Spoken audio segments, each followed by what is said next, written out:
Before entering Krebs cycle, pyruvate is decarboxylated into. So let me tell you one thing that before entering Krebs cycle, pyruvate needs to be transported into the mitochondria. So in order for this pyruvate to move into the mitochondria, it needs to be decarboxylated and an NADH is also formed in this step.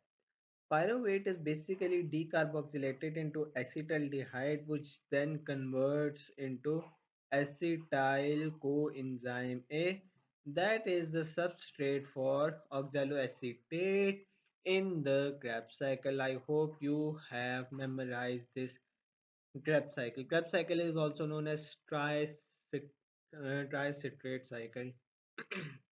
Okay, so let's move on.